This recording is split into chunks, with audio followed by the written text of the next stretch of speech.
Ah putain, je vous l'avais dit, j'étais trop vieux pour ces conneries. Ah. Et non, vous aurez pas de flashback du combat, non, je peux pas, je suis trop vieux pour ces conneries. Ah. C'est pas ma guerre, ce n'est pas ma guerre.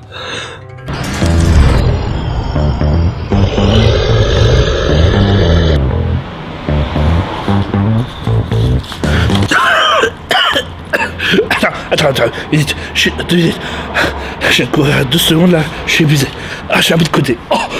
J'ai un bout de côté. Non, je refuse de combattre. Putain, moi je suis juste un geek, un otaku. Je suis juste un gars égoïste et tout. Tiens, comme le héros de Scumbag Loser.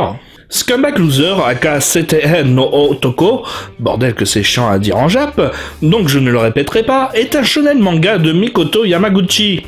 Prépublié dans le magazine de Gangan Joker de l'éditeur Square Enix, la série a été éditée en 3 tomes et fut publiée en version française par l'éditeur Kihon. L'histoire nous raconte le quotidien de Murai Masaeko, gros lycéen, geek, otaku, souffre-douleur et véritablement loser par tous ces petits arts qui font de lui un vrai anti-héros, obsédé, axe social et lâche. Et vous savez très bien de quoi je parle, le faux anti-héros, émo, beau gosse, qui au final ne tuera jamais personne. N'est-ce pas, Sasuke? Hein?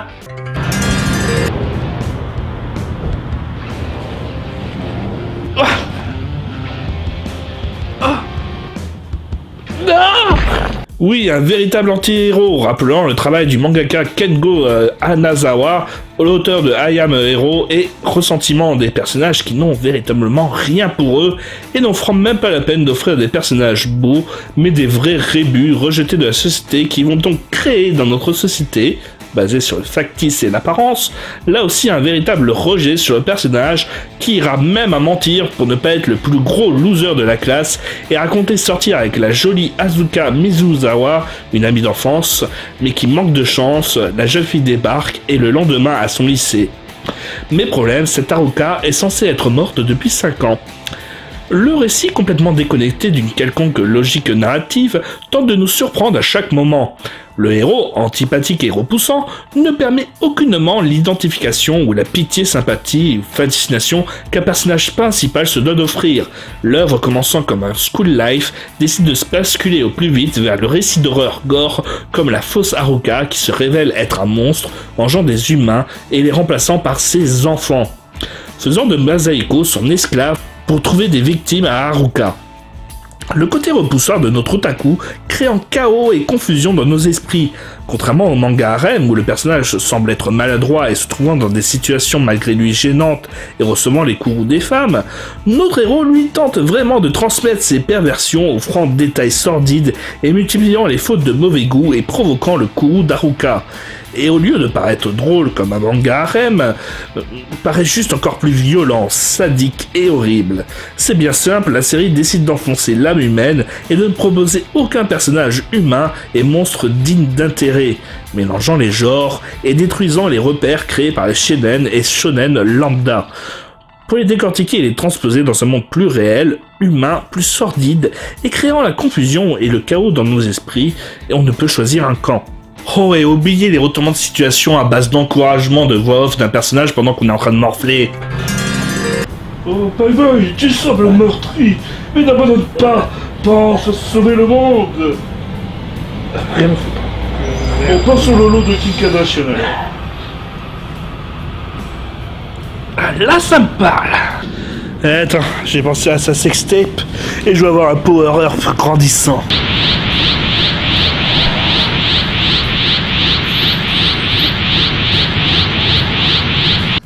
Je voulais même rajouter un petit aparté par rapport à tout ce que j'ai écrit et que je vais vous balancer en totale improvisation par rapport à ce qui était prévu.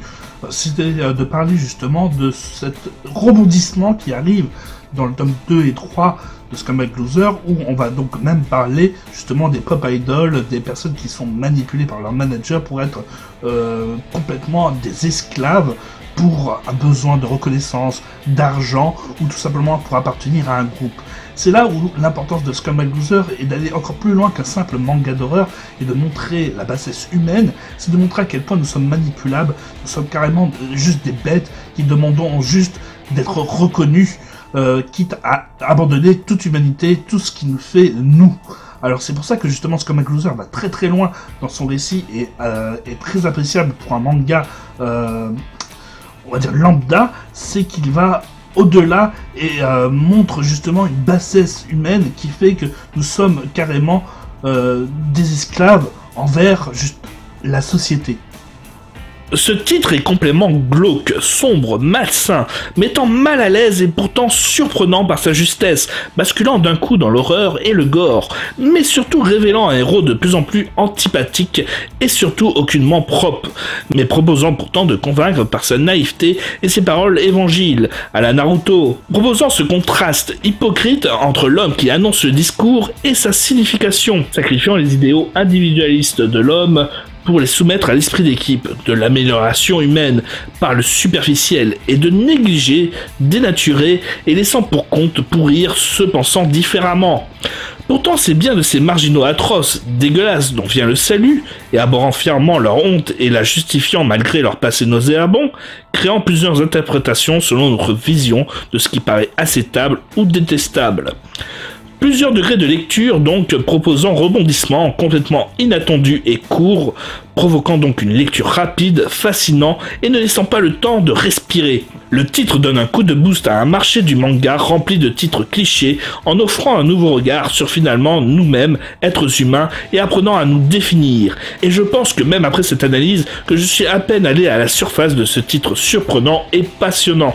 Finalement, le plus important à travers la culture et ses œuvres bouleversantes, c'est d'apprendre à nous connaître, s'assumer, de savoir ce que nous sommes et surtout ce que l'on veut. La façon dont on réalisera nos rêves dépendra de notre éducation, notre environnement et notre caractère. Et moi alors, qu'est-ce que je veux? Et comment je le réaliserai? En attendant, lisez Scumbag Loser, comme ça il arrêtera d'être méconnu. Ah!